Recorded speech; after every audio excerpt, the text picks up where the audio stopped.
The first couple months of a new year always get people thinking about change. These can be small or big adjustments that lead to a better quality of life. For some, this can mean deciding to leave a stressful job. Sometimes the issue isn't the job itself, it's the person they report to. According to data from Gallup and the Pew Research Center, unhappiness with a manager remains one of the most common reasons workers leave a role. In recent surveys, nearly half of employees who quit said their relationship with their boss played a major part and outweighed pay, workload, or company prestige. Sheila Nielsen is a longtime career consultant and owner of Nielsen Career Consulting in Chicago.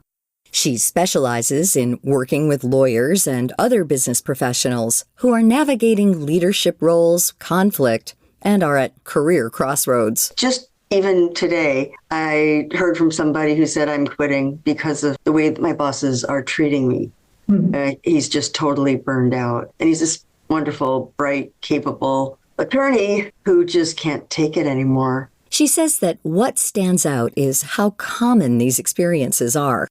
This unhappiness isn't triggered by a single incident, but by repeated behaviors that over time change how people feel about their work and themselves.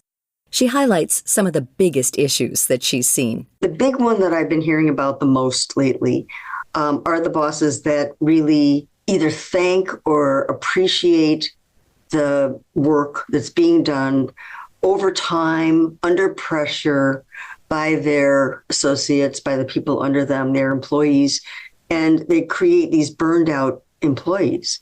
So they're working at all hours of the night. They are supposed to be at a wedding, not their own wedding, but somebody else's usually, and they can't really be there. Or at a funeral, I hear about people, I'm at the funeral, I'm getting texted by my boss, and the boss has no real understanding of how important it is to have a life outside of the workplace. And for some, this pressure to be always on can feel even more intense this year.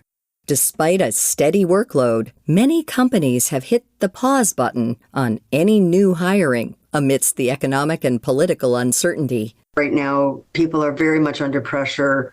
If they're busy, they're super busy, and the workplaces seem to be holding back on hiring. So what you're getting are those people who are left in the workplace are overwhelmed by the responsibility, the work, pile of work that they're supposed to do. And what can often make a stressful and busy job worse is a boss that's chronically disorganized. They create stress in the workplace because something is going to come due and they are not tracking it or watching for it, or they're overwhelmed themselves with work. They're overstressed and they don't plan ahead.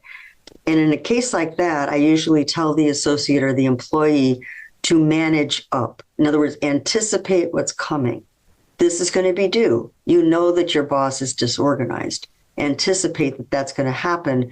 Give your boss prompts. It's almost like you're just, do we need to be on this?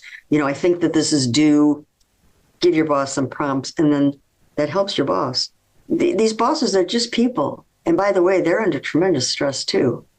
So sometimes that helps when an employee understands my boss is under stress. They're overwhelmed. That's why maybe they're acting like this with me. Another one of the most damaging management styles is micromanaging.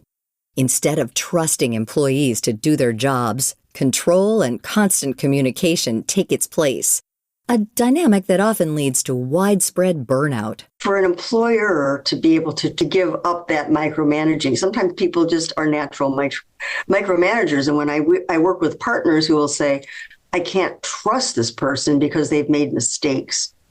So when I work with somebody like that, I say, well, you need to educate them better. You maybe need a checklist for them. And you need to give them the checklist and do that mentoring, and then they'll make mistakes, but that they'll have to correct those mistakes, and that's how they'll grow. That's how you'll get somebody who will really support you. And some bosses can do that. And not every problematic boss means to be that way. In many cases, the issue is less about intent and more about how people end up in leadership roles in the first place. Laura Hambley Lovett says a lot of workplace strain starts when strong individual contributors are promoted, but don't get any mentorship on how to manage people. Lovett is a workplace psychologist and the author of I Wish I'd Quit Sooner: Practical Strategies for Navigating and Escaping a Toxic Boss. You are a good engineer. You are a good computer programmer. You are a good lawyer. Whatever you are. So then you get promoted to managing human beings. And managing human beings is hard. Humans work in shades of gray. They're very nuanced. They're emotional. It's not an easy job, yet people get promoted into these positions as a reward, and then they're left with having to lead people, often with not appropriate training to do so. And so that's the problem that we see when it comes to leadership. And there's a lot of difficult bosses who aren't getting the right leadership support, and they're struggling and fumbling their way through it through trial and error. And this raises an obvious question. If this kind of management is driving visible conflict or employee turnover, why does nothing change? Lovett and Nielsen both say this is where many organizations get stuck. A manager may be a top performer or a key revenue driver, even if their leadership style takes a big toll on the people around them. It's common for these two realities to exist at the same time. People are leaving, people are stressed, people are going on medical leaves, and all this stuff is happening. And often it's because that individual is smart and they're bringing in something that the organization needs. They're bringing in clients, they're bringing in business, they're strategically brilliant, or they're in politically, so they're connected with the right people. Maybe they're friends with the CEO or friends with the chair of the board, if they are the CEO. But whatever is happening, they are ingrained politically, and they are doing something that brings money in, basically. And it's a hard decision because the company doesn't want to lose that money. But I can assure you what's happening is when you are losing people, you are losing money, because the cost of turnover is costing the economy billions of dollars each year from toxic bosses, and 87% of professionals have reported to one. Nielsen shares a story of one of her clients who is a lawyer and liked their job but had big issues with their boss, who was high up in the law firm. He told a partner something that she didn't want to hear about a case that he had researched, and he said, "You're not going to get this result based on the research that I did." And she up and threw a book at his head. And it's funny now, but it wasn't at the time. And he was horrified, as he should be. I mean, she had no business doing that. Could have hit him, didn't hit him. But after that, he said, I'm done. I don't want to work with her anymore. And then as it turned out, he ended up leaving that firm and going somewhere else, which was a better experience for him. Nielsen and Lovett say experiences like these can quickly shatter a person's confidence. People begin to question themselves and often stay put and silent, hoping that the situation will change. For others, the fear of failure or a lack of other job prospects makes leaving feel out of reach. One of your choices is to stay and to reframe your mindset around it. And I call it a psychological contract, because we all have a written employment contract, but a psychological contract is what I expect from working for you and what I give in return. And it's often totally changed and damaged by a toxic boss, where people get to the point where they say, I can stay working here, but I have to just treat it like a job, and I'll just do what I need to get by, and I'll fulfill my needs outside of work. I will just look at this as a paycheck. And that can work for a while, but if it's a truly toxic boss, they don't like it when you set boundaries. So if you're setting clear boundaries, they're not going to react well to it. So things usually erode over time. For those who want to speak up, human resources may seem like the obvious next step. But Nielsen says involving HR doesn't always help clarify a situation. And in some cases, it can add another layer of complexity. I don't think HR people are necessarily trained as therapists or counselors. So I'll tell you another story that a young woman who felt that she was unfairly treated in the workplace and spoke up to HR. She was a friend of my daughter's, as it turned out. So my daughter said to me, should she speak up? Should she talk to HR? I said, that is very risky because she could be then targeted. And she spoke up anyhow, and she was targeted and eventually left because she felt isolated after that and sort of put off to the side, and she's a problem person. And so unfortunately, HR isn't always the answer. Instead, she recommends trying to find someone within the company whom your boss respects and regularly works with. Essentially a person at a similar level as your boss who may be open to hearing you out and helping navigate the situation. There's a person who stands out, has been helpful.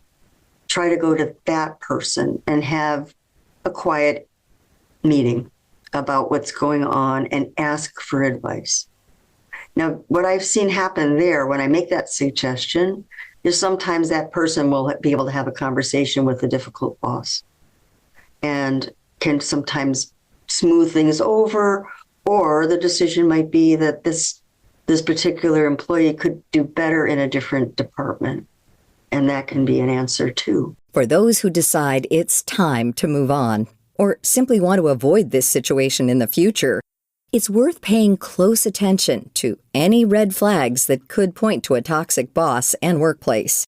Lovett and Nielsen both agree that it's important to do your research before accepting a position. In the interview, you are not going to hear the negatives about your workplace. The workplace you might join, you're not going to hear anything bad. You're going to, oh, it's great here. Everybody loves it here. You have to network your way to talk to people who know people who work there, who are married to people or dating people who work there, and hear what it's like to work with that boss, and ask tough questions. How are women doing there? How are people of color treated there? How does the boss handle stress? Are people getting ahead who are not who are not just friends of the boss, but are working hard and trying to be good employees?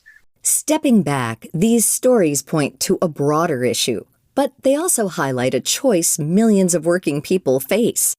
When toxic management styles go unchecked, there's a visible cost.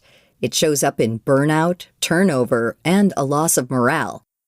As the year continues on, people will inevitably ask how much they're willing to put up with, and if it's time for a change. To learn more about this topic and our guests, Sheila Nielsen and Laura Hambley Lovett, head to viewpointsradio.org. For more behind the scenes, follow us at Viewpoints Radio on Instagram, Facebook, and X. This story was written by our executive producer, Amirah Zaveri. Our studio managers are Jay Silvers and Jason Dickey. I'm Marty Peterson.